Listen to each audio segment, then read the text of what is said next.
आप देख रहे हैं voice of Bangalore. Member of parliament Nasir Hussain ने कहा है कि हिंदुस्तान के पार्लियामेंट का बजट सेशन कल स्टार्ट होने वाला है और कर्नाटका को ज़्यादा से ज़्यादा ध्यान बजट के अंदर दिया जाएगा और ज़्यादा से ज़्यादा अकोमोडेशन किया जाएगा।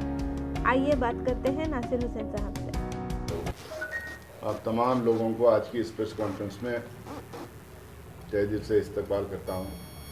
मेरे साथ में हमारे पार्टी के स्पोक्स पर्सन जनाब निज़ाम फौजदार साहब बैठे हैं, हमारी यूथ कांग्रेस के रिजवान हैं, मुख्तार भाई हैं। आज आप तमाम लोगों को ज़हमत देने का मकसद ये है, कल से हिंदुस्तान के पार्लियामेंट का बजट सेशन स्टार्ट होने वाला है। 5 राज्यों में चुनाव होने वाले हैं और पिछले सेशन पूरा सेशन जो विंटर सेशन था, पूरा सेशन लगातार दोनों हाउसेस में हंगामा होता रहा, क्योंकि राज्यसभा में 12 पार्लियामेंट मेंबर्स को उन्होंने सस्पेंड करके 15 मिनट, 20 मिनट, 30 मिनट के एवरेज पे एक बिल पास करने की कोशिश की और वो लोग 12 एमपीज़ को इसलिए सस्पेंड किए थे कि उसके पहले के सेशन में ये 12 एमपीज़ और बहुत सारे अपोजिशन पार्टीज़ के एमपीज़ काफ़ी हंगामा खड़ा किए थे किसान के मुद्दों पे। किसान का जो एजिटेशन चल रहा था उस पे, पेट्रोल, डीजल और गैस के जो दाम बढ़े थे उस पे, और जो एसेंशियल कमोडिटी जिसको हम बोलते हैं, दाल है, चीनी है, चावल है, पकाने का तेल है, ये तमाम चीज़ों का जो दाम लगातार बढ़ रहे थे उसके ऊपर हम लोग चर्चा की मांग कर रहे थे।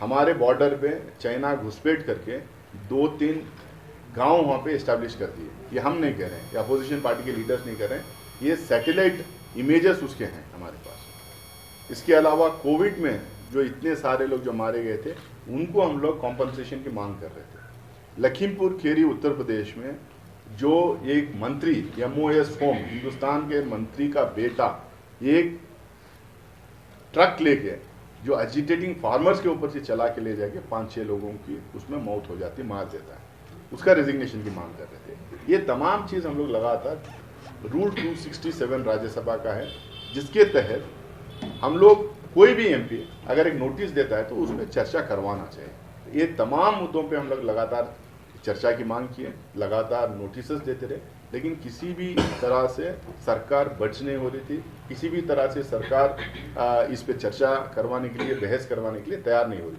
थी। इसीलिए हंगामा, उसके बाद ये सस्पेंशन किए, उसके बाद पिछला सेशन में लगातार वॉशआउट हो गया।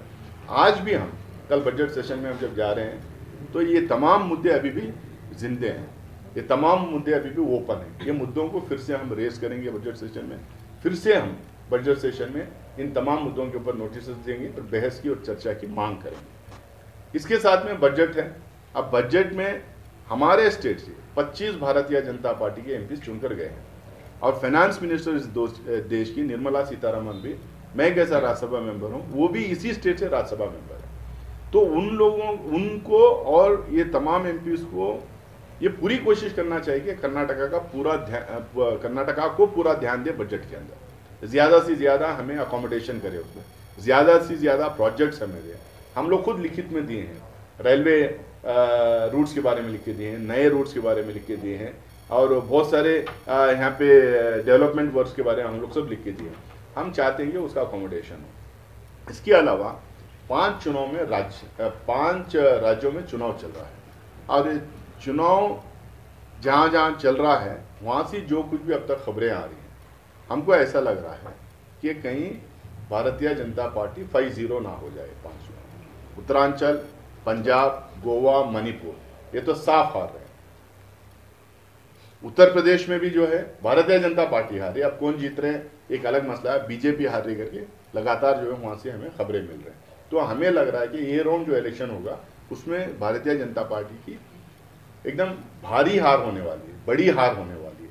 और इसके लिए रीजन से हैं, जो किसान का आंदोलन पूरे देश भर में हुआ था, जो पेट्रोल, डीजल, गैस के दाम बढ़े थे, जो एसेंशियल कमोडिटीज़ के जो दाम लगातार बढ़ते जा रहे हैं, कोविड क्राइसिस में जो कम्प्लीटली लोग मिसहैंडल किए, law and order, mob lynching, ये तमाम इश्यूज़ को लेकर मुझे लगता है कि भारतीय जनता पार्टी बैकफुट पे है, उनकी एक बड़ी हार इस इलेक्शन में होने वाली है। अब हम लोग बजट सेशन के टाइम पे ये जो पिछले जो इश्यूज़ थे वो तमाम इश्यूज़ को उठाएंगे। मैं एज एन राज्यसभा मेंबर कई टाइम नोटिस दिया, हंगामा किया, तो ये किसानों को मुद्दे पे इंश्योरेंस वाली बिल के मुद्दे पे जो है हंगामा करने की वजह से मुझे भी सस्पेंड किया गया था। एक पूरा सेशन सस्पेंशन पिछली बार हुआ था मेरा भी, 12 संसदों में मैं भी था। तो अब फिर से बजट सेशन में जाएंगे तो ये सब मुद्दे हम लोग फिर से दोबारा उठाने की कोशिश करेंगे। इसके अलावा जो देश भर में जो हाल है, जो माहौल लगातार बनते जा रहा है, इसको लेके हम लोग कई प्रेस कॉन्फ्रेंसेस दिल्ली में किए हैं। उसमें मल्लिकार्जुन खड़गे साहब, हमारे अधीर रंजन चौधरी जो लोकसभा में लीडर ऑफ द हाउस हैं वो हैं, राहुल गांधी जी हैं, ये सब भी अलग अलग मुद्दों को हम लोगों ने प्रेस कॉन्फ्रेंस द्वारा हम लोगों ने उठाया है, हाईलाइट किया है। और हमारे स्टेट में भी हमारी लीडरशिप उन तमाम इश्यूज़ को उठाई है। मुझे उम्मीद है कि जो है कल के बाद जब बजट सेशन स्टार्ट होगा तो ये इश्यूज़ फिर हमारी लीडरशिप बड़े लेवल पे वहाँ पे भी उठाएगी। और यहाँ पे कर्नाटका में हम लोग पानी की इशू को लेके बेंगलुरु और अगल बगल के डिस्ट्रिक्ट को पानी दिलवाने की और पावर दिलवाने के लिए हम लोगों ने बड़ा पदयात्रा स्टार्ट किया था, लेकिन मिडवे हम लोगों को रोकना पड़ा क्योंकि कोविड केसेस बहुत ज़्यादा हुए थे। और जो भी यहाँ पे इश्यूज़ हुए हैं उन इश्यूज़ पे कांग्रेस पार्टी पूरी तरह से अपोजिशन सरकार का कर रही है। और मुझे लगता है कि एमएलसी इलेक्शन में जिस तरह से यहाँ पे नतीजे आए हैं और अर्बन लोकल बॉडी के इलेक्शन में जिस तरह से नतीजे आए हैं, दोनों इलेक्शन में 6% की बढ़त कांग्रेस पार्टी को रही है। बाई इलेक्शंस में हम लोगों ने जीता है और वो एक सीट जो बाई इलेक्शन में हम जीते हैं वो चीफ मिनिस्टर की अपनी कॉन्स्टिट्यूंसी से लगी हुई थी। हमारे चैनल से जुड़े रहने के लिए लाइक, शेयर और सब्सक्राइब जरूर करें और बेल आइकन को दबाना ना भूलिए। देखते रहिए वॉइस ऑफ बैंगलोर।